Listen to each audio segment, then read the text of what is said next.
Good evening, everybody.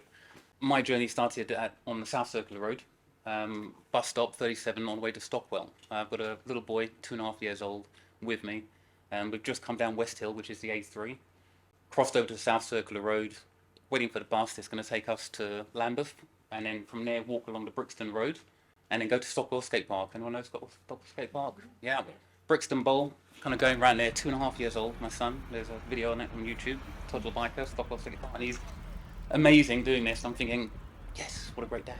Taking the time off, took him down there. But it's actually surrounded by traffic. There's a building being torn down there. The journey along the Brixton Road, which he took, is actually one of the most polluted roads. West Hill, the A3 that we walked down, just chock with traffic at 10 o'clock in the morning when we were travelling. And the 37 bus stop that we stood at is right next to traffic lights. And that was the point that got me, was this articulated lorry just right next to my son. My son's there, it's there, gong, gong, gong, gong, gong, gong, gong, gong. And it's just, what is that smell? Well, why is that still here? Look around, red traffic light, and it's there for 50 seconds. Then it accelerates when the lights change and pulls off. And and I'm thinking, my son is down here, and I can smell it up here. 30 seconds later, lights change, the coach stops, gong, gong, gong, gong, gong, next to my son. I'm thinking, all right, this is wrong, So I've gone home and I've started Googling. First thing, World Health Organization. Diesel engine exhaust is carcinogenic, group 1 like tobacco smoke. It increases your risk of cancer. It does heart disease, stroke, bronchitis. You start researching more and suddenly you start realizing it's connected to schizophrenia, depression, diabetes. And then you think, okay, that's me, screwed. I lived on the main road all my life, more or less. What about my child? And I look down and read it and it says, yes, children, increasing respiratory disease, increasing asthma, 14% reduced lung capacity. Ridiculous. 1 in 4 children with asthma in the UK, it's connected to air pollution. And I'm getting a bit frightened now because I'm thinking, okay, well, how bad is it on the road that we've been standing on, that I've been doing this to my poor child all this time? And I contact the council, they can't tell me. They don't measure pollution on the South Circular Road. You do on Putney High Street, great, but what about South Circular Road? Nothing. Contact TfL, it's your road, do you measure pollution? No. So I think, I've gone down this rabbit hole, I'm going to do it myself. So I contact the university, they say you need an HU mesh monitor, but they're £6,000. I think, okay, we've got a holiday booked, let's fundraise for this, and then we'll do it. But you know what? Try fundraising, got £300, it's not going to work because people don't have the money. Let's do it the other way around. Let me take the money, buy one, stick it up outside my house, outside the local school, outside the local nursery, at the bus stop, double the legal limit. 3 times the legal limit. At the time my child stands there at 10 o'clock in the morning, where it should be 40, it's 200. Now the hourly limit is 200, but then you start getting 240, 280, 300. Now I've got to remember, UNICEF have said that children breathe 2 to 3 times more rapidly than adults. That because of their height and their proximity to the exhaust, they're taking in 60% more than adults. So for us, illegal levels, cancer, all the rest, for these guys, this is poison. And so that's the bit I kind of thought, right, my job now has to be to not just protect my children, but I've got all these other kids that you see every single day on these main roads. What can I do to help them? Because without this kind of level of awareness, they're not going to make any changes. So I got busy, I contacted The Guardian, got myself in The Observer, I was on BBC News, Sky News, BBC Radio, Victoria Derbyshire Show, Evening Standard, wherever I could, and I was like saying, look, this is what's happening, more research looking out, and suddenly King's College London, they've got 250 children with little rucksacks on their backs, following them for a week, and they've got Dyson air pollution monitors inside the back, and they're going along the main roads, the side roads, buses, tubes, and they take this research and they look at the end, and it says actually the children who are walking on main roads breathing twice as much as those on side roads, breathing 30-40% more than those in a car on a bus. It is the children who are walking on the main roads. Mayor for London does research, City Hall. What does that say? It says the schools on the main roads are the most polluted schools. Increase wheeze, increase asthma prevalence. This is where kids are getting really suffering. And 80% of these schools are deprived schools. So it's like, okay, so it's affecting the poor and the black, Asian, minority ethnic children the most. Okay, so now it's a social issue, but it's also a racial issue. And then suddenly read and looking more, and suddenly all this information is suddenly coming out. All these people doing research. Jonathan Grigg, professor, says on a day-to-day basis our greatest air pollution exposure is on main roads, how close we are to main roads. So it's painting this picture. We're thinking, okay, it's very clear where we're most affected. It's the main roads. It's very clear who's most affected. It's children, but also adults who are living, breathing, working, learning in playgrounds on these main roads. We've got to do something about it. So again, I go for that next push, and I'm getting back on TV, back on everything, whatever I can do, and I start getting invited to the big meetings now. These are the ones where you've got all the major campaigners, the Greenpeaces, and all the rest of them attending these meetings, hundreds of them, and I'm there standing up, trying not to get too nervous, and trying to deliver this story and tell people what's going on.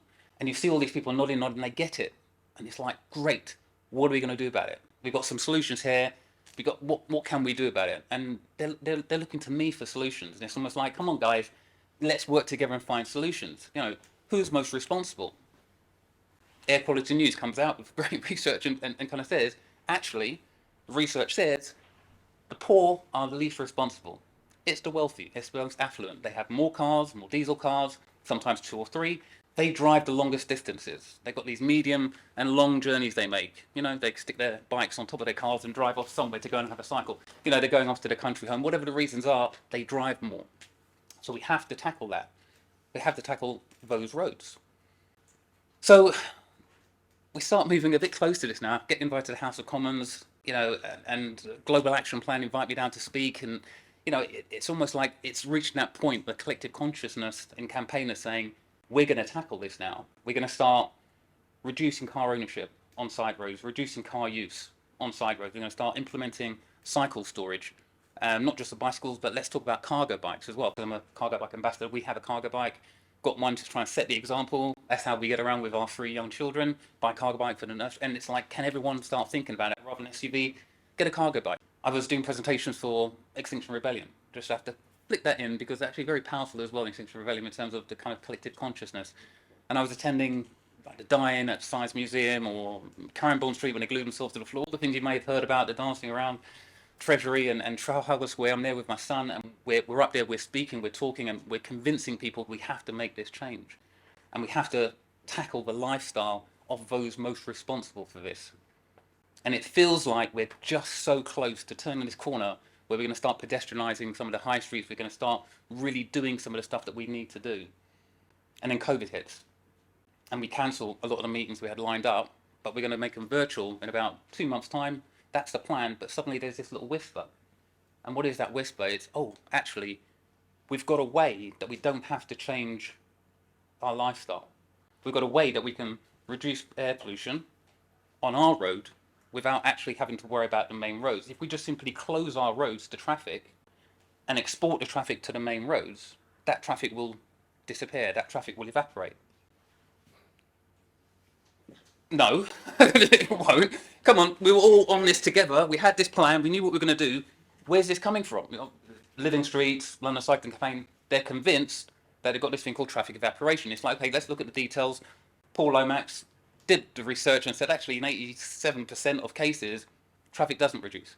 You're cherry picking the data, you're cherry picking what it is you're trying to deliver here, you're misleading people. This isn't going to work. But they've got the influence, they've got the power, and they've got the media to be able to say, yes, yes, yes, this is where we're going to go. And suddenly, from trying to do what's right, they've literally turned and are just doing what's wrong. Now let's put this in perspective. COVID, 2 to 3 times more likely to be infected, poor and black people. 2 or 3 times more likely to die, poor people and people of colour. Air pollution, highest air pollution areas, highest COVID. Every single time you go up by 1 microgram per cubic metre of air pollution, you actually have an increase in rates of infection and death rates for COVID. So it's very clear that if you're going to have a COVID response, your COVID response has to reduce air pollution for those people most at risk, reduce air pollution on the main roads, reduce air pollution for the poor and black, Asian, minority communities. So clear, and yet they implement LTNs. Now, they could have implemented school streets, cycle lanes, you know, such a range of different things that would have worked and would have been so effective. But actually, it's a very small, very powerful, very influential group who are making the decisions for London, who have taken this opportunity when we could have done so much good. We could have done so much good, and people were ready to make a change because we were terrified about COVID. and they said, this is the path we're going to take, and they've pushed it through. So on one side, that's sickening, particularly when you think around what we're looking at now in Ella's Law, and you think about young Elkessa Deborah and what we know about the South Circular Road, that people would choose to increase air pollution on that road and so many other main roads. But the thing that gets even more upsetting is where they turn around and think, okay, you've got someone like Little Ninja, David, and he's talking this, like we all listened to him for a while. We now need to discredit what he said. We now have to make sure that people don't listen to this guy. So first we're going to say, actually, that's not the case. What you're saying around air pollution on main roads, that isn't the case. I'm like, guys, even on your Black Lives Matter page, London Cycling Campaign, you say air pollution, highest on main roads, disproportionately impacts poor people and people of colour. That's your words on there. Someone said, where? I say, oh, they've taken it down. So Black Lives no longer matter? So it's like, okay, what else? We know it's about deprived neighbourhoods. They turn around and say, okay, let's run a bit of research. We can't prove what we can't prove because, it's true. It impacts black people more and poor people. But what we could say is if you only look at these borough level, and the boroughs that LTNs have gone into are Labour boroughs, so therefore generally more deprived, you could then say LTNs are actually helping deprived people. And then you just need a good journalist to say low traffic schemes benefit deprived Londoners, yeah, which is what happened in The Guardian. Then you could say, okay, well, let's do some research, and we won't look at the sacrificial roads, we won't look at the main roads and the community roads receiving the displaced traffic, we'll just look at what we'll call boundary roads. So here's your LTN, here's a road, you can call it a boundary road, it's not actually taking traffic, if it is, it's a very small amount of traffic, but if we focus on that road, then we could measure it and say, look, traffic didn't increase. If it did, it only increased by that much. Let's ignore those roads and those roads, which are getting huge amounts of traffic, and we all see it, we all experience it, but we'll just not talk about it. And we'll talk about these boundary roads. And as soon as we say, look, air pollution reduced inside the LTNs and also on the boundary roads. And everyone's like, yeah. And that's just completely misleading the general public, but that's how it works. As long as you have a journalist who's willing, or journalists who's willing to then make a headline out of it. If you've got BBC willing to then interview, that researcher who's willing to actually stand there and just talk about very good research using flawed data, very good research that actually, if you're using it in a, cherry pick the data, you're going to mislead people, and they're very happy to mislead people. So, we've got to this situation now where it's very clear to me and to many people that the schemes that are being put in place, it's not about air pollution. It's not about children playing in the streets. Has anyone seen more children playing in the LTN streets than used to play? No. It's not about cycling. I cycled all my life. I've never had a car. I don't drive. My children from 2 years old, they learn to cycle. My wife cycles. We drive a cargo bike, as I said before. This isn't about helping us. We take the main routes, they're the more polluted routes, If it was about cycling, they would be doing things on the side roads where people could cycle. They'd be moving one-way streets and so you can cycle along the other side. There's so much stuff could be done if it was about cycling. It's not about obesity.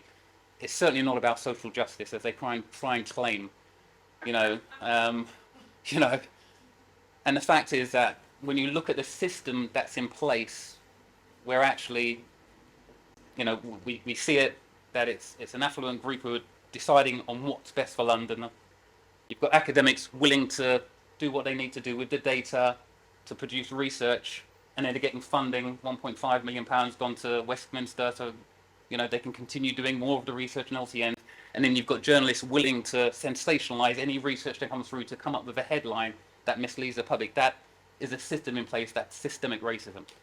Now, people are like, oh, as soon as you mention racism, people shut down because we've already had this thing, which is England is not institutionally racist. It's been said now. It's official. So therefore, this can't be true. You say environmental racism, yeah, but that happens over in America. That doesn't happen here. So that's my background. That's my story that's taken me up to the point where I've met you wonderful people. Really, I mean that sincerely, because, for many of those years I was standing by myself and you just little pockets of people talking about this.